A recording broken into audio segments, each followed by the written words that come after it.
For all my videos, I give away an Amazon gift card. To find out how to win, please like, comment, and subscribe. Belle Lablac is a young girl and the only human in a world filled with talking animals. She wields one of the greatest swords, Runding, and is known for her amazing fighting skills. Still, she has grown up as an outcast because of how different she looks from everyone else. The talking animals around her don't trust her, which makes her desperate to find others like herself. So she decides to go on a journey to discover her place in the world. Before all this, a large crowd gathers at Chester Lake, causing a commotion. People murmur among themselves, wondering what the fuss is about. There is no festival or criminal trial happening, so the situation feels unusual. Someone in the crowd points to the lake and explains that the river has risen, carrying a seed from the sea. This seed has grown into a poisonous, flower-like creature contaminating the entire lake. The creature, resembling an octopus, is turning the fresh water into salt, spreading its poison everywhere. The crowd remains puzzled, unable to take any action. No one knows what to do or who might help.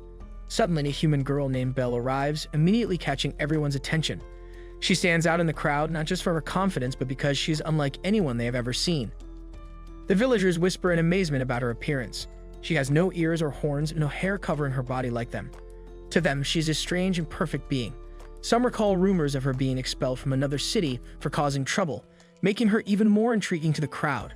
Belle introduces herself and explains that she is there on the orders of her teacher, Belle Lablac. The villagers, desperate for help, thank her and point to the massive creature in the lake. Its numerous arms are as thick as tree trunks, and its bright red body repels swords and spears.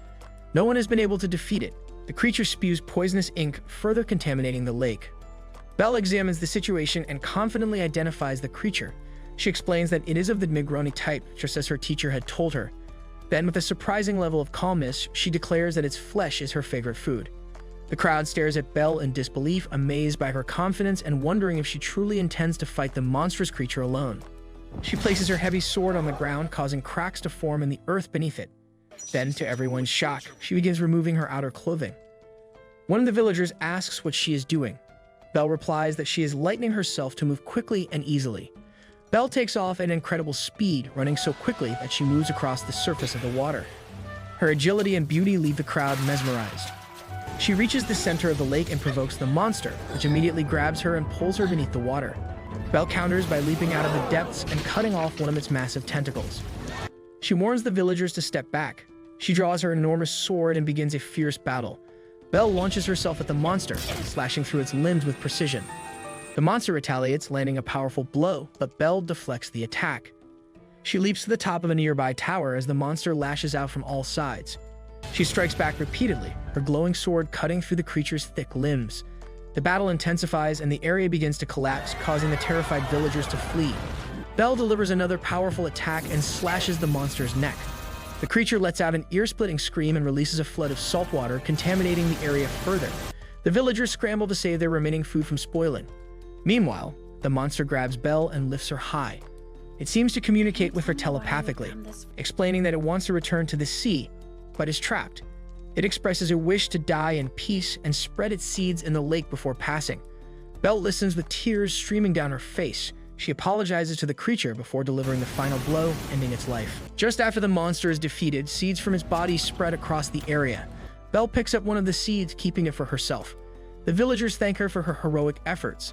The Sing villager asks why she wants the limb from the monster. Belle calmly replies that she loves the taste of monster flesh.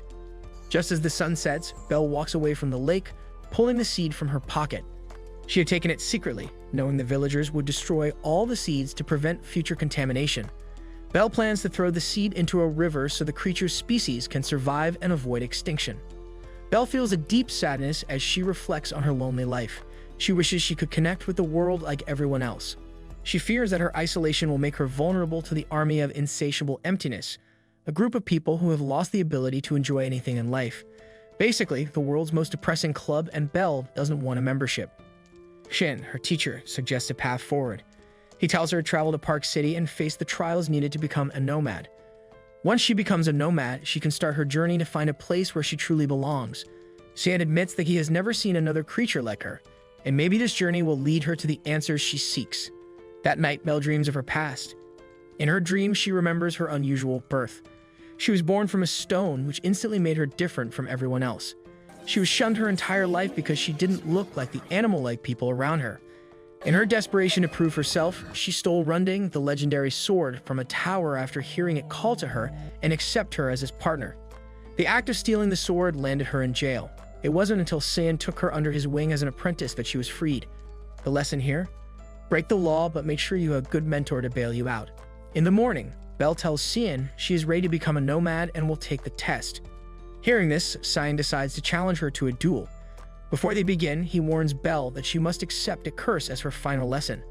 He places a curse on her, saying she must dedicate her entire life to completing her quest to find her roots. This goal will now define her and she cannot escape it. After placing the curse, Shin vanishes from Belle's memories. She loses all traces of him as her master because he believes she no longer needs those memories, only his teachings. This way, she won't feel any pain when she eventually has to kill him. Belle charges at him with her sword. Their weapons clash, the sound echoing through the air as they fight. Shin finds a moment to tell Belle something cryptic.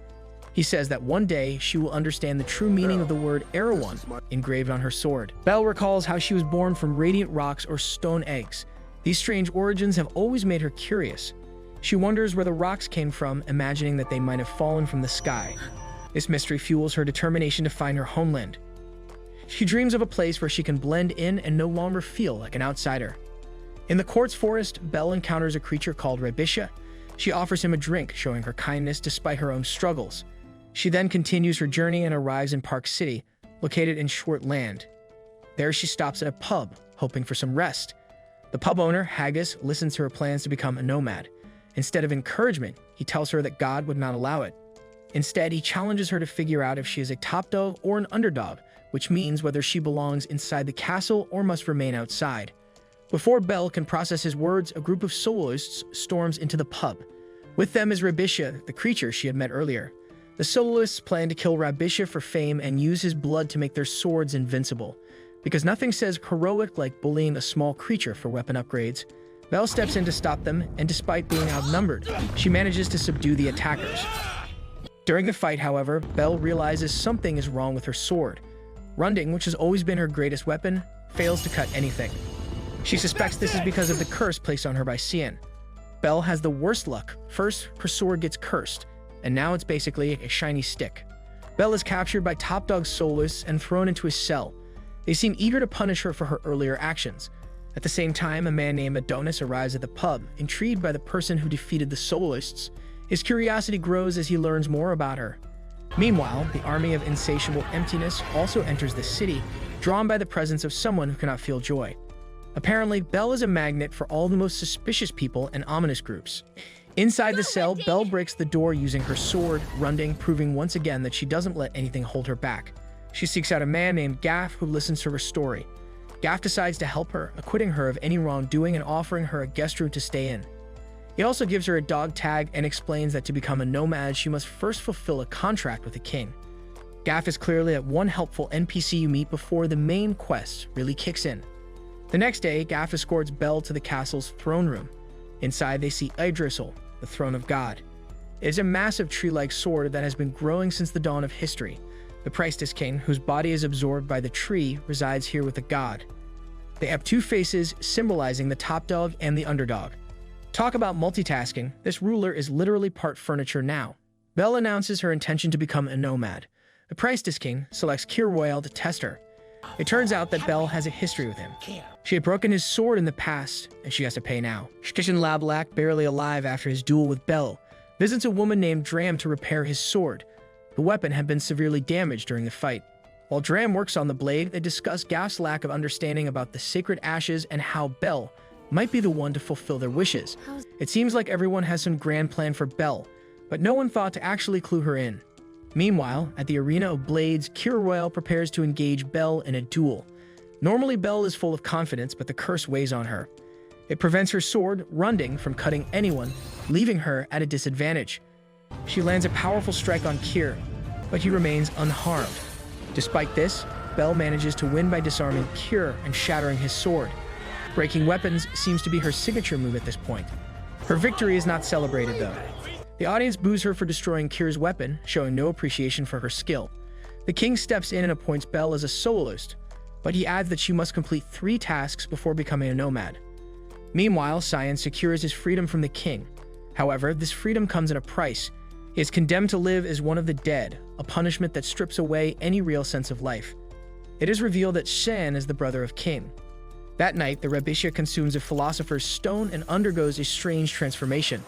He becomes an anthropomorphic rabbit, gaining new powers and abilities. He vanishes from Belle's room and reappears at the pub. There he finds the soloists whose swords Belle had broken. They are gathered, plotting to use sacred ash given to them by Adonis. The Rebisha takes back his stolen pocket watch, then uses his abilities to cause hallucinations among the soloists. In the chaos, he also steals the sacred ash. Clearly, Rebisha decided to upgrade from sidekick to wildcard in the weirdest way possible. The next day, Belle discovers that her foster parents have been abducted by a group of evil soloists. She rushes to save them, showing her unwavering loyalty and courage. During this rescue, Belle learns that her foster parents have a daughter named Belline, whose name means little sister of Belle. This revelation eases Belle's worries that her foster parents might have moved on without her. It's nice that Belle doesn't hold a grudge about them naming their new kid after her like some sort of replacement, though. After reuniting with her foster parents, Belle tells them about her plans to become a nomad. She expresses her determination before saying her goodbyes. However, as she continues her journey, she realizes that the pendant her foster parents had given her is missing. Belle meets Rebisha, who now introduces himself as 𝐃𝐈𝐒𝐂𝐋𝐀𝐈𝐌𝐿. He invites her to a nomad's tavern called On the Rocks. At the tavern, he requests a song from a troubadour. The song is about embarking on a journey and mentions the name Belle, which means the little one. Hearing this deeply moves Belle. She realizes her parents must have heard the same song. They had known she would one day leave to follow her path, yet they gave her all their love and support.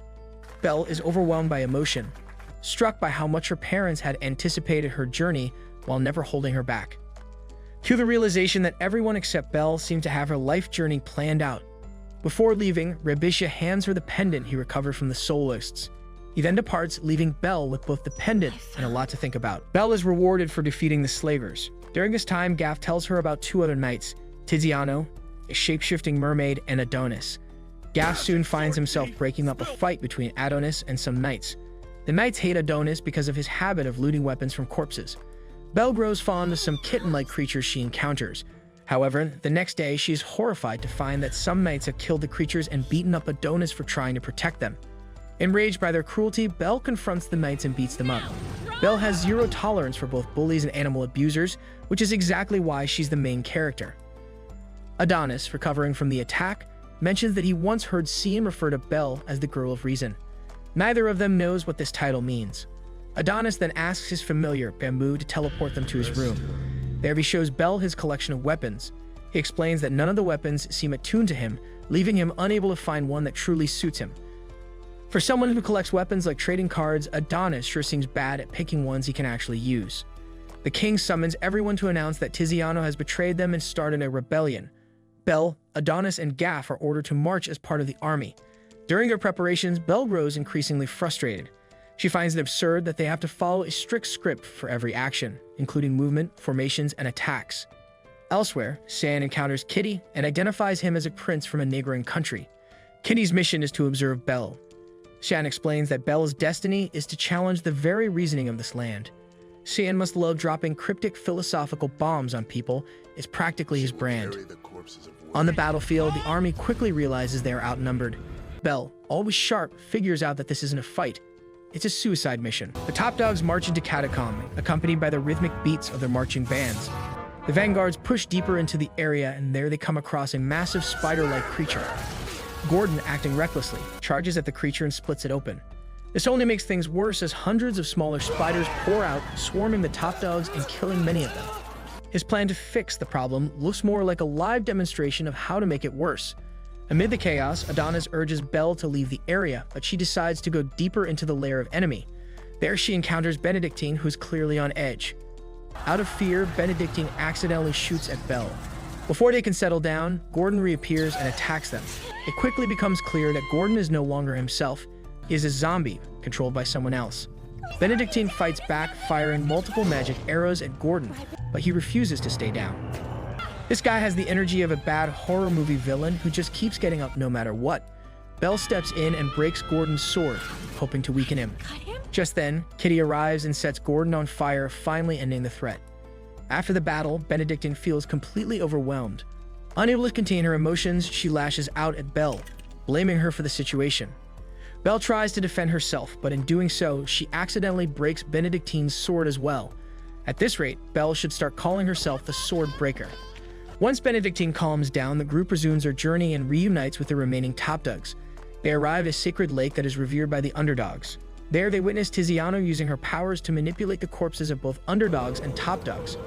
She makes the bodies reenact a symbolic battle between good and evil. When Tiziano notices the group, she sends the corpses to attack them. However, they manage to escape before being overwhelmed. Later, the party encounters an underdog conductor named Jin Buck.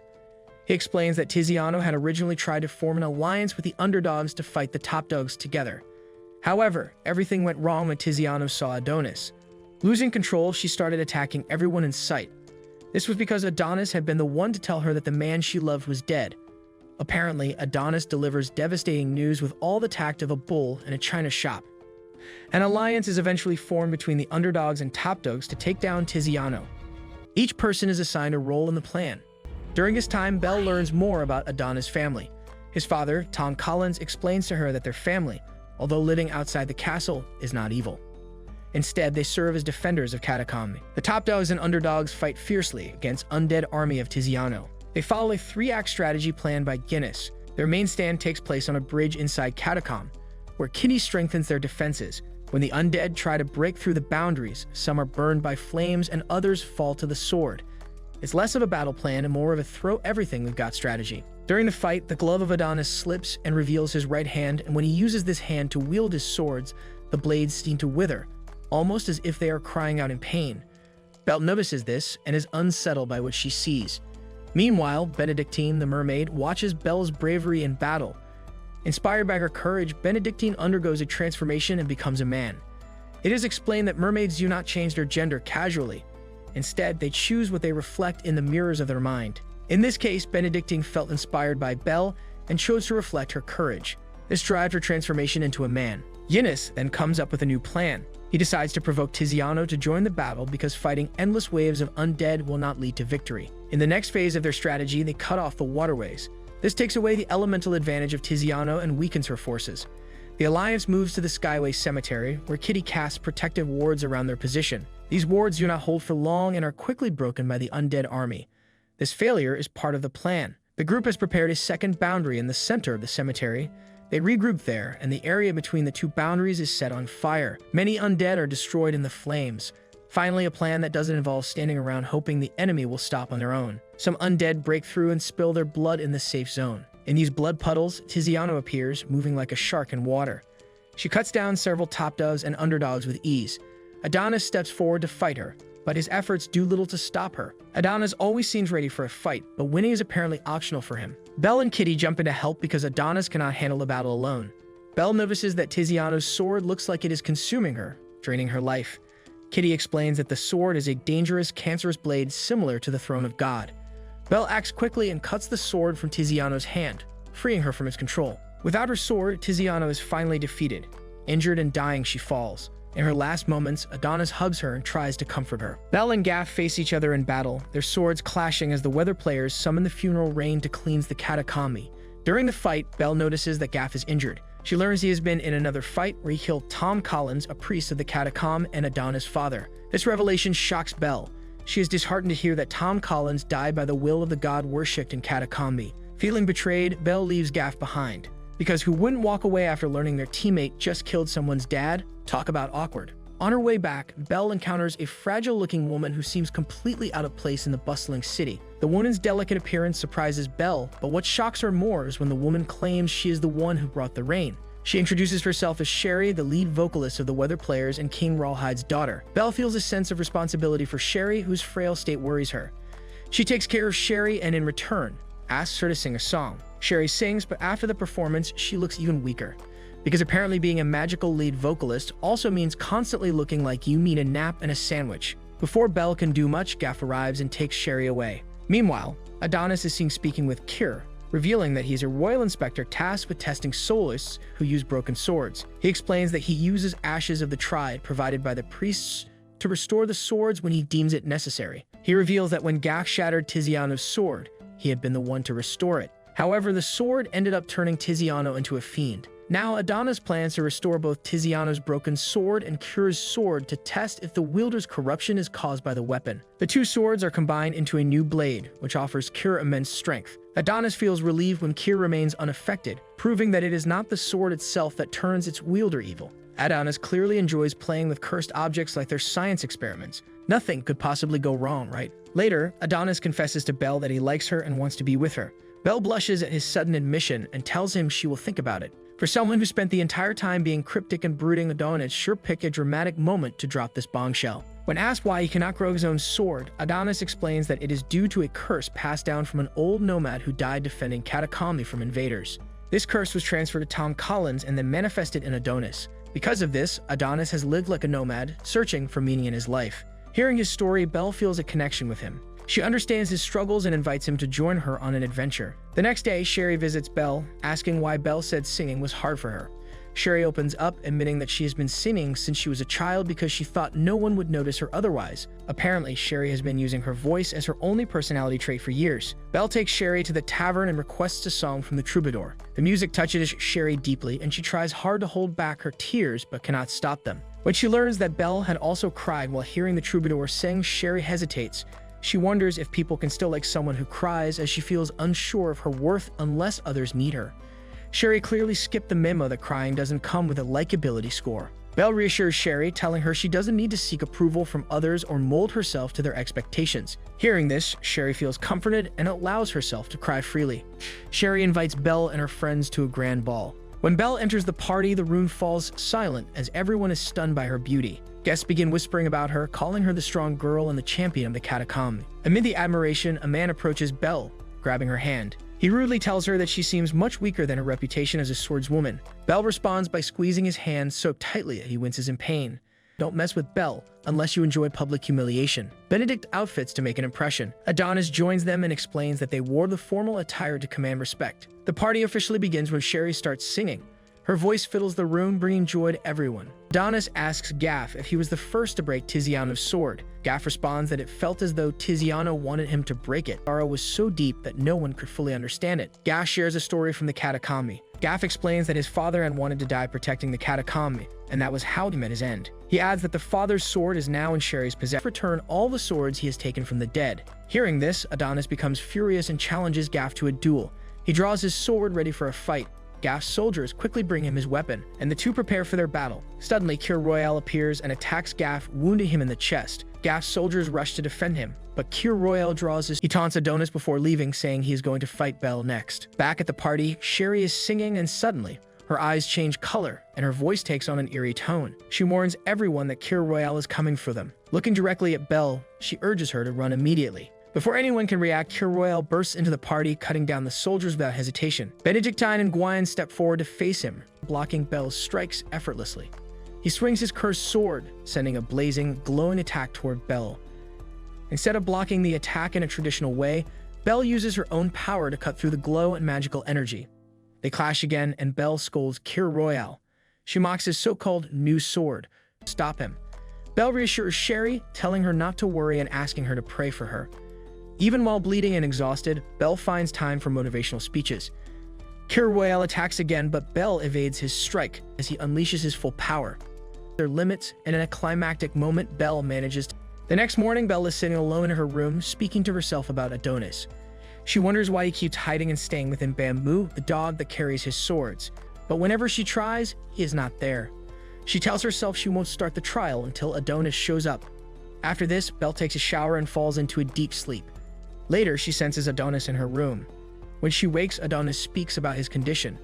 He explains that he is not fully alive and is waiting for death to free him from the decay his hands spread. He says he only hopes to find happiness in the time he has left. Belle suggests the idea of going on an eternal journey together, but Adonis declines.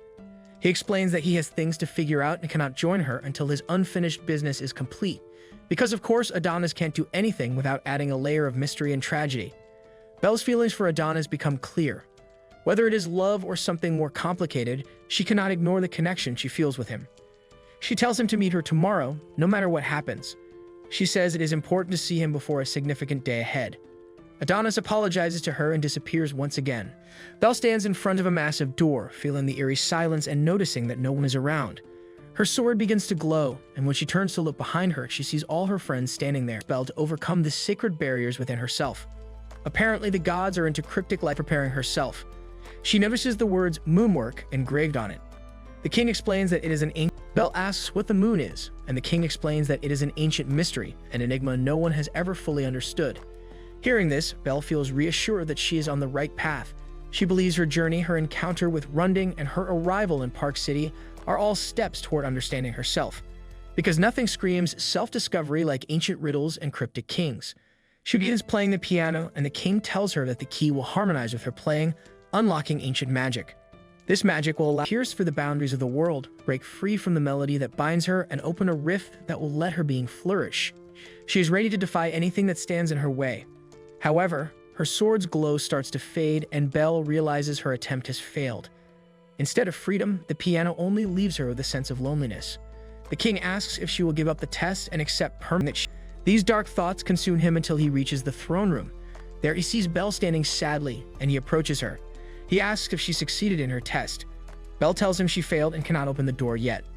Adonis, however, reassures her, saying he believes she will succeed one day. Belle notices the smell of blood on Adonis and asks him about it. He admits that the smell comes from all the warriors he has killed. He then whispers to her about the key, describing it as a painful tool of self-rejection. He explains that everything around him becomes dark before he realizes it, and he cannot even use his hands to find his way. Because, of course, Adonis needs to turn even the concept of a key into an emotional crisis. Belle shares something her father once told her. She says that if she believes she can see in the dark, granting eternal life. The king reveals that Adonis was born an outsider because of his curse. He declares that this is not the life he wants, and kills the soldier. He then continues speaking to the king, and the ruler reveals a horrifying truth. Many soldiers appear before Adonis, and the soldiers disappear, and the king vanishes without explanation. Adonis, left alone in the empty throne room, says he has nothing left. Meanwhile, Belle is in her room, talking to herself, of death. Seeking comfort, he asks her to save him, embracing her and revealing the pain he carries. He explains that anything he touches dies, sharing that his mother died during childbirth because of his touch. He says he never knew the warmth or safety of a mother's love and feels completely alone. Adonis asked Belle to fight and kill him, believing it is the only way to free him from his curse. Belle, injured and overwhelmed, cries over what Adonis has done. Meanwhile, Adonis exits and stands alone. He is surrounded by light which wraps around him, leaving him isolated in a haunting, surreal glow. Adonis wakes up in a vast, empty void and is greeted by Dram, the forger of Runding. She gives him a new sword called Rusty Nail, a weapon that can change its shape, repair itself, and remain unaffected by his decaying touch. Dram then has Shin, now revealed to be alive, begin training Adonis. Adonis getting a sword immune to his drama is probably the smartest decision anyone has made so far. Meanwhile, Belle struggles to recover from the trauma of the assault from Adonis. She is deeply shaken, and when she joins a battle, she moves sluggishly and is unable to focus. This leads to her getting wounded. Benedictine and Gwen bring her back to their room to treat her injuries, offering her care and support. On the other hand, during training of Adonis, Dram and Cian reveal some shocking truths. San is actually Prince Fatal, the son of the king, but he abandoned his royal duties long ago. Dram was once the royal blacksmith. She shares that her swords were forged from a sacred tree but kept corrupting their users. Unable to bear the consequences of her work, she fled. She also explains that she has visions of the future and that both Adonis and Belle, the girl of reason, are bound by a special destiny. Of course, destiny had to get involved because nothing about their lives was dramatic enough already. When Adonis completes his training, Dram carves the word nowhere onto his face, marking his transformation. She sends him back to the world with the army of insatiable emptiness, where he seems to draw power from the darkness surrounding him. At the same time, Belle wakes up, still bearing the weight of her trauma, but seemingly ready to face whatever lies ahead. And that's it for today.